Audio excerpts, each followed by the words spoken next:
Step into the Dueling Dimension Gaming Tavern.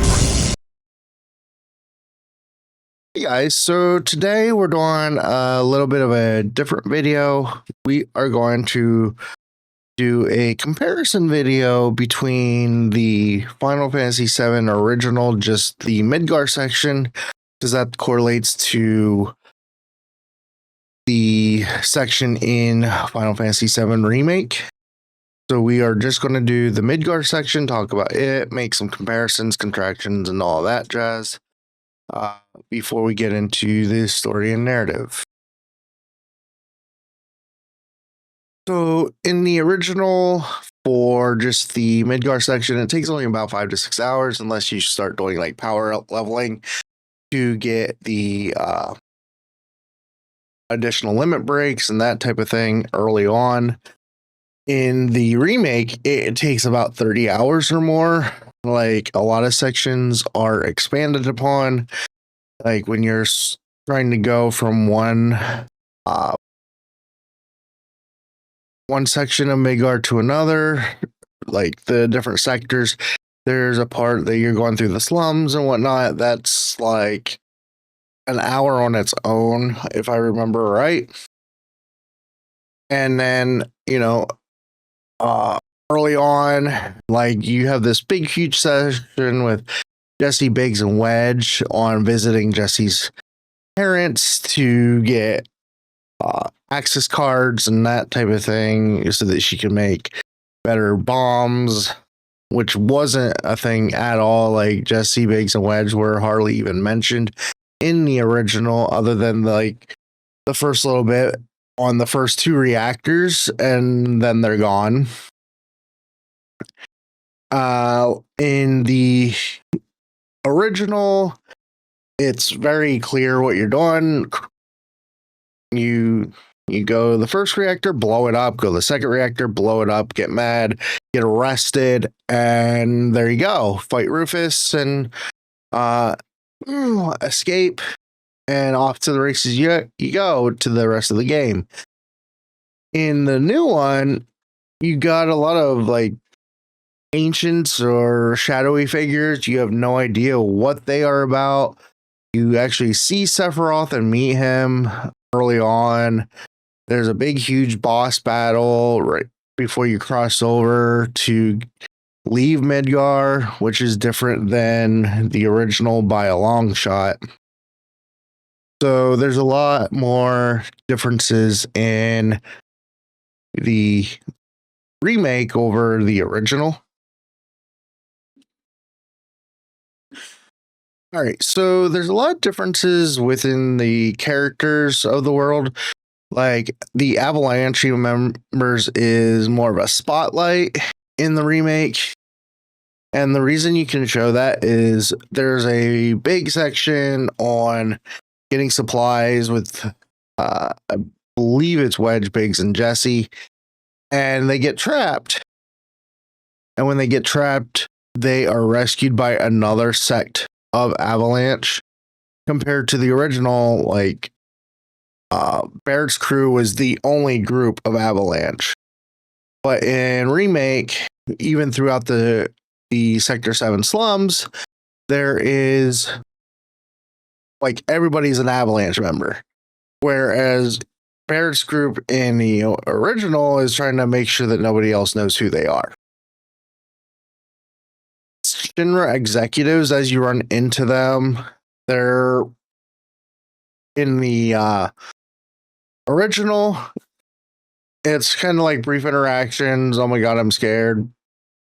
And not much else. Like there's no importance from them. There's nothing that you don't get that sense of urgency. Where in the new one, you can tell that they're scared. There's video podcasts on the TVs more often. Like the group is really out to get you, and you can feel that in the game. And then when it comes to Tifa and Aerith don't really say much in the OG. Like, they're there, And you get a little bit of the fact that there's a relationship thing going on with Cloud, but not much. Whereas in the remake, and I'm going to hit on the rebirth as well on this. In remake, there's a little more push on Cloud having an interaction with them, and not that I have played it yet, but in rebirth, I know that there is a system that you can actually go on a date with multiple characters, and there's like a points loyalty system in the background, I guess. So it's like the new version is leading up to that. Barrett, he's very overbearing. The voice sounds exactly like I expected Barrett to sound, which is great.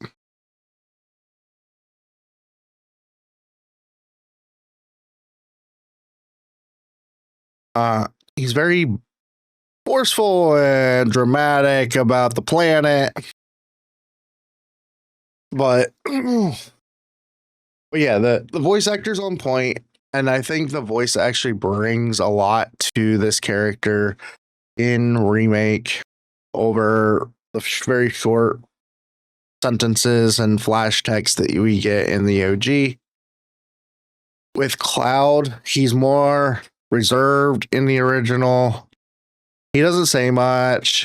He has his little attack things, but it doesn't like show Sephiroth. At this point, we don't know why he's having those attacks. We assume it's because of him being a soldier, and the Mako, like you can infer that and whatnot. Whereas Cloud in the new version, he's more expressive and outspoken and talks quite a bit more. He's not the quiet kid all the time, which is great to see.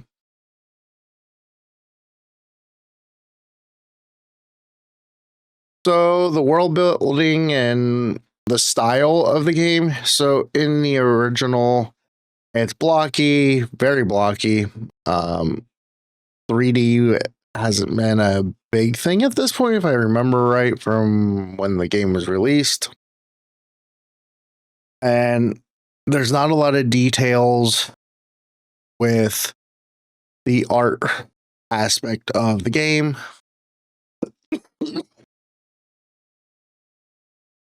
In remake, everything's very photorealistic.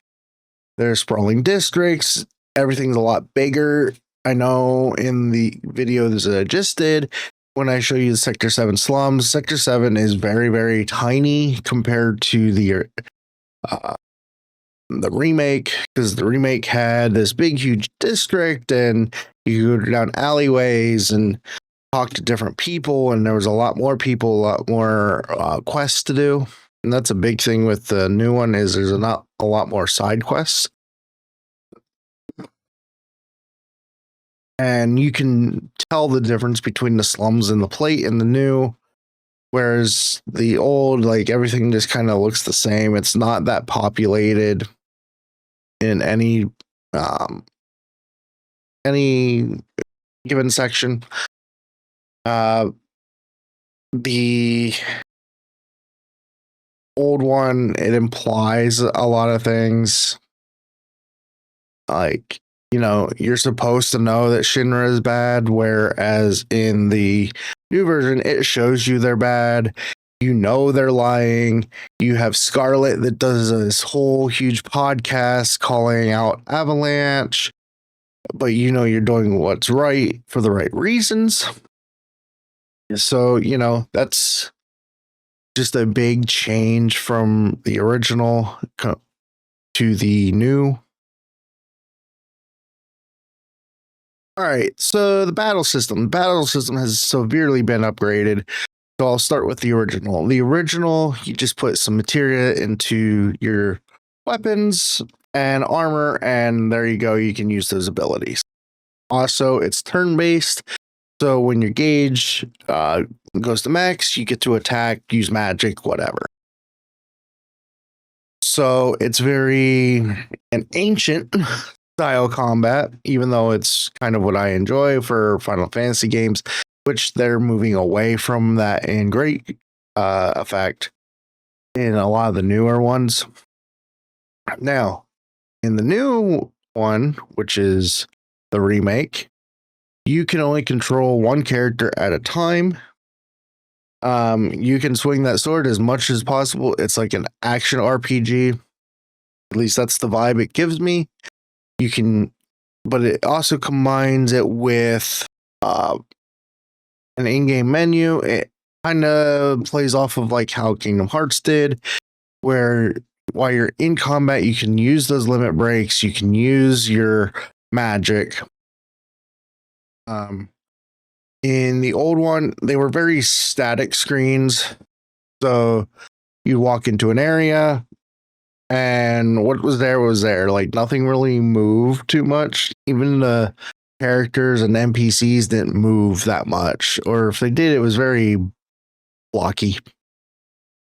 The new one, it's roaming. There's a lot of characters moving all over the place. You can hear sounds and effects and things going on. Another big difference is the boss fight. So first, the guard scorpion. In the original, it was he went, you went, he went, you went. The tail would raise. You would just like defend while his tail was raised. Otherwise, you'd get a counterattack, and then you just keep beating him. And it was it was a very simple fight. The new one, he's like jumping all over the place. He's running on the walls. You literally have to switch to Barrett and long range to shoot at him while he's on the walls and using limit breaks and magic to target him. And then you have Airbuster, which before you even get the Airbuster on the new one, you have the option to weaken it by getting key cards and using those key cards on the computer to take different things away from Airbuster that can change how the fight progresses. Then once you get to Airbuster, you get to beat him into oblivion. Not the easiest fight in the world. And then the materia system evolved and the weapons as well. Like there's a huge screen and you get to choose what you want to add to it. And also another difference is in the original, at least as far as I remember, because I didn't find any. You don't find any summon materia within Midgar, whereas in the remake, there's summon materia, quite a bit of it actually. And I did do shorts with all of the summon mechanics as well. And yeah, so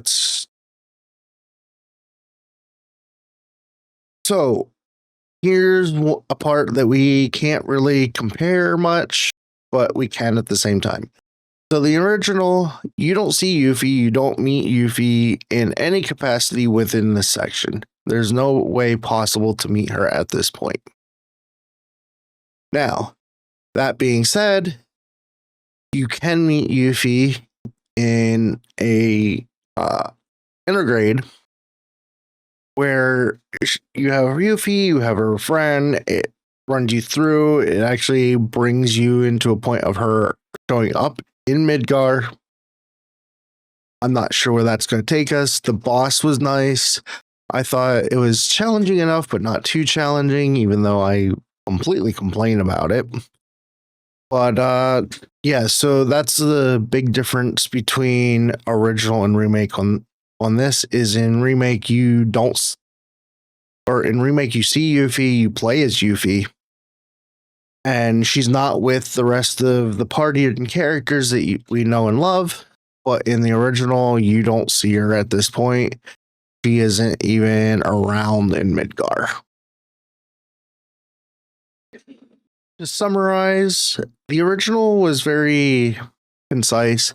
It got you through the story. It gave you what you needed to see, what you needed to hear, what you needed to play. Midgar is the centerpiece.